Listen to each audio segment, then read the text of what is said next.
우리가 고린도전서 12장을 함께 보았습니다. 고린도전서 12장은 성령의 은사와 그리스도의 몸에 대한 기록이 되어 있습니다. 우리가 알거니와 에베소서와 골로새서 1장, 각 1장에서 바울께서는 교회의 머리는 그리스도시라, 그리스도는 교회의 머리시다 라고 말씀하십니다. 에베소서 1장 23절에도 이런 말씀이 있습니다. 교회는 그의 몸이니, 그리스도의 몸이니 만물 안에서 만물을 충만하게 하시는 이의 충만이니라. 교회의 머리는 그리스도시요, 그리스도의 몸은 교회요. 오늘 이 말씀을 전제로 오늘의 말씀을 함께 나누기 원합니다. 고린도전서 12장을 함께 보시겠습니다. 12절부터 볼까요? 몸은 하나인데 많은 지체가 있고 몸의 지체가 많으나 한 몸임과 같이 그리스도도 그러하니라. 몸은 교회라고 말씀을 드렸어요. 머리는 그리스도라고 그랬어요. 그러면 여기에서 지체는 누구인가 우리가 보게 되겠습니다. 자, 13절을 볼까요? 우리가 유대인이나 헬라인이나 종이나 자유인이나 다 한 성령으로 침례를 받아 한 몸이 되었고 또 한 성령을 마시게 하셨느니라. 한 성령으로 우리가 세례를 받아서 한 몸이 되었다는 거죠. 교회 공동체를 말씀하고 계시는 것입니다. 그러면서 한 성령으로 우리가 예배하고 모이고 있다는 것이죠. 14절이요. 몸은 한 지체뿐만 아니요 여럿이니. 지체가 여럿이라는 것이에요. 만일 발이 이르되 나는 손이 아니니 몸에 붙지 아니하였다 할지라도, 지금 발이 무슨 말을 하냐면 나는 손이 아니기 때문에 몸에 붙지 않았어. 이거를 다시 어떻게 생각을 해야 되냐면 교회 공동체 안에서 어쩌면은 방관자처럼 그렇게 개인주의적이라고 이야기를 할까요? 아니면 냉정하게 교회와 나를 분리시키는 것을 지금 발이 이르되 나는 손이 아니니 몸에 붙지 아니하였다 할지라도, 이로써 몸에 붙지 아니한 것이 아니요, 교회와 나를 분리시킨다 할지라도 교회 안에 붙어 있다는 것이죠. 자, 16절을 볼까요? 또 귀가 이르되 나는 눈이 아니니 몸에 붙지 아니하였다 할지라도 이로써 몸에 붙지 아니한 것이 아니요. 눈도 지금 귀도 말하고 있는 거예요. 귀가 나는 눈이 아니기 때문에 몸에 붙어 있지 아니한다 할지라도 몸에 붙어 있는 것이요. 만일 온 몸이 눈이면 듣는 곳은 어디며 온 몸이 듣는 곳이면 냄새 맡는 곳은 어디겠느냐.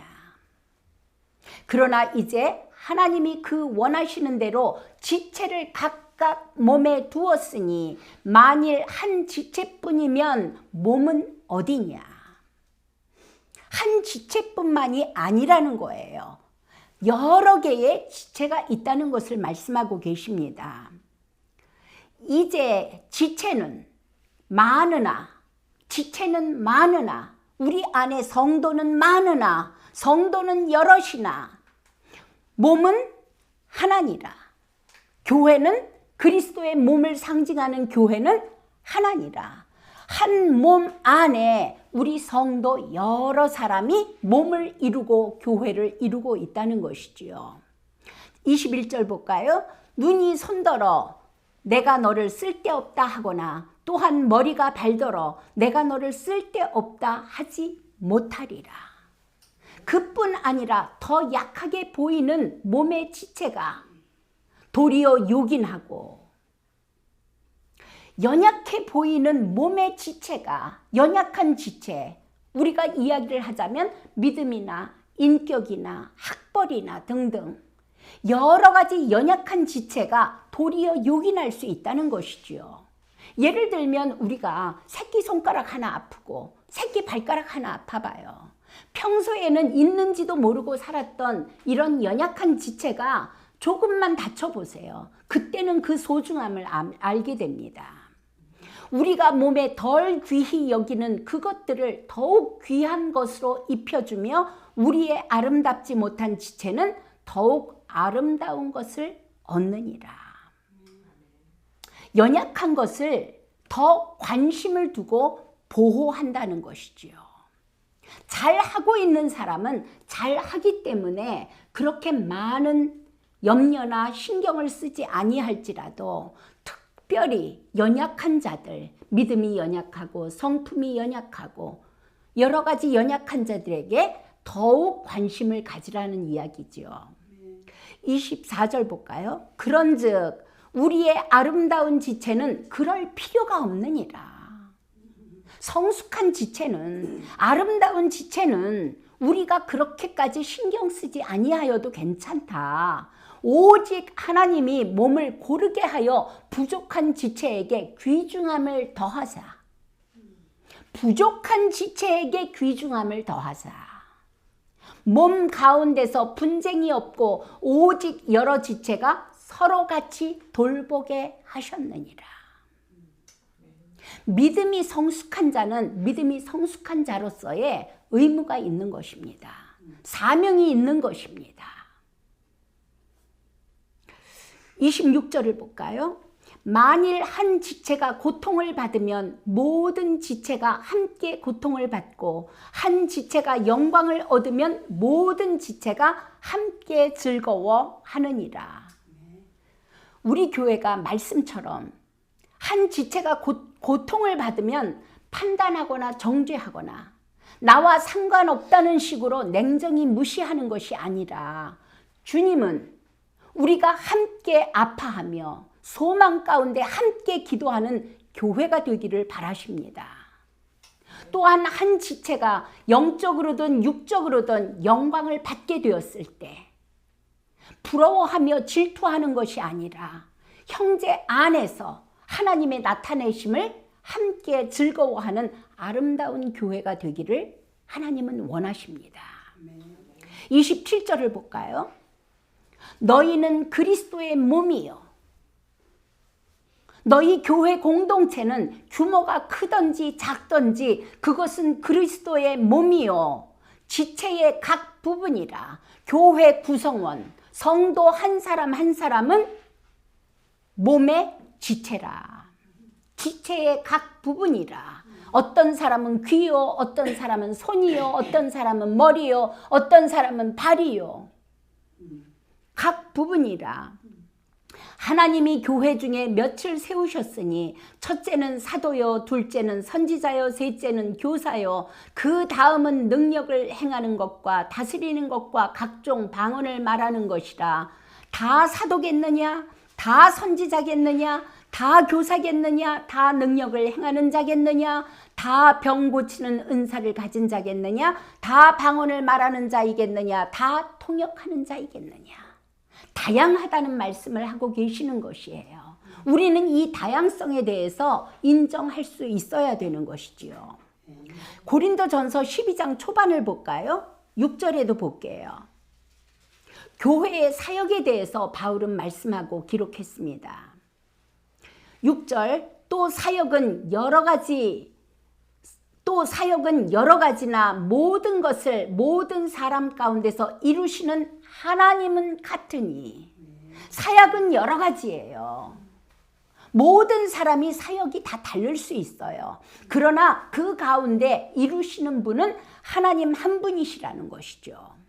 각 사람에게 성령을 나타내사 그리스도의 몸인 교회를 유익하게 하려 하심이라. 교회 공동체는 그리스도 몸의 지체들이 생명 안에서 성장하도록 그렇게 하기 위해서 그리스도의 몸을 건축하기 위해서 모여진 것이 교회이고 교회 공동체입니다.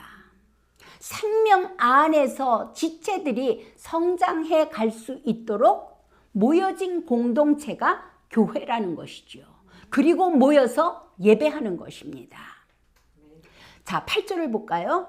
어떤 사람에게는 성령으로 말미암아 지혜의 말씀을, 어떤 사람에게는 같은 성령을 따라 지식의 말씀을, 어떤 사람에게는 같은 성령으로 믿음을, 어떤 사람에게는 한 성령으로 병 고치는 은사를, 어떤 사람에게는 능력 행함을, 어떤 사람에게는 예언함을, 어떤 사람에게는 영들 분별함을, 다른 사람에게는 각종 방언 말함을, 어떤 사람에게는 방언들 통역함을 주시나니. 어떤 사람 각 사람이 다를 수 있다는 것입니다. 어떤 사람에게는 방언들 통역함을 주시나니 이 모든 일은 같은 한 성령이 행하사 성령 안에서 그 은사는 다를 수 있다는 것이죠. 한 성령이 이렇게 행하사 그의 뜻대로 각 사람에게 나누어 주시는 것이라. 다른 사람의 은사를 부러워할 필요도 없고 내가 가진 은사를 자랑할 필요도 없고 내세울 필요도 없고 각 사람마다 받은 은사가 다른 것을 우리가 인정해야 됩니다. 우리의 인격이 다르고 또 각자의 살아온 역사가 다르고 삶의 환경이 다른 것처럼 성령의 은사도 그 사람을 통하여 최고의 것으로 나타날 수 있도록 같은 성령께서 우리 안에 역사하고 계십니다. 우주 만물 안에 으뜸이 되시고 전부가 되시는 우리 주 예수 그리스도이심이 심령 안에서 견고하게 되어졌다면 그분 안에서 은사는 다양할 수 있다는 것이죠. 가장 중요한 것은 무엇이냐면 정말로 예수 그리스도 그분으로 인하여 내 심령이 견고해졌는가, 거기에 기초가 세워져 있는가, 그 예수 그리스도가 전부가 되었는가, 그것이 중요하다는 말씀입니다. 내가 가진 은사만이 전부인 것처럼 나를 드러내거나 또는 나와 같지 않은 지체를 무시하거나 판단하거나 이것은 매우 어린아이와 같은 신앙인 것이지요. 나와 다른 지체를 여러분 인정하십시다. 우리 그리스도께서는 그를 위하여 죽으셨고 또한 그 안에 그 연약한 지체 안에 지금도 열심히 일하고 계시는 것을 우리가 믿어야 됩니다. 여러분들의 훌륭한 믿음, 귀하게 쓰임받는 은사들 너무나 훌륭하지요. 아름답지요.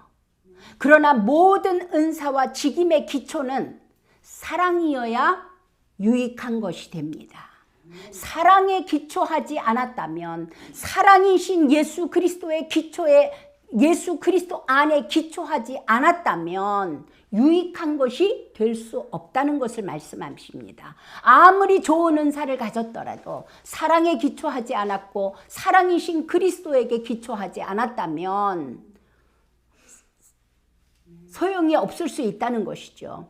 자, 고린도전서 12장 31절을 볼게요. 너희는 더욱 큰 은사를 사모하라. 내가 또한 가장 좋은 길을 너희에게 보이리라. 13장 1절을 볼까요? 내가 사람의 방언과 천사의 말을 할지라도 사랑이 없으면 소리나는 구리와 울리는 꽹과리가 되고, 엄청난 방언과 은사를 가졌다 할지라도, 천사의 말을 할지라도 사랑이 없으면 시끄러운 오히려 잡소리가 되고 만다는 것이에요. 내가 예언하는 능력이 있어 모든 비밀과 모든 지식을 알고 또 산을 옮길 만한 모든 믿음이 있을지라도 사랑이 없으면 내가 아무것도 아니요. 내가 내게 있는 모든 것으로 구제하고 또 내 몸을 불사르게 내어줄지라도 사랑이 없으면 내게 아무 유익이 없느니라. 결론적으로 12장 31절에 너희는 더욱 큰 은사를 사모하라. 은사도 교회 건축도 하나님의 사랑에 기초되어야만 합니다. 그 어떠한 훌륭한 믿음이나 은사도 사랑 안에 기초하지 않았다면 울리는 징과 같고 소리나는 꽹과리에 불과하다고 성경은 말씀하고 계십니다. 오늘의 말씀이 우리를 조명하실 때 우리 안에 영적 각성과 변화가 있게 하시기를 기대합니다. 아멘.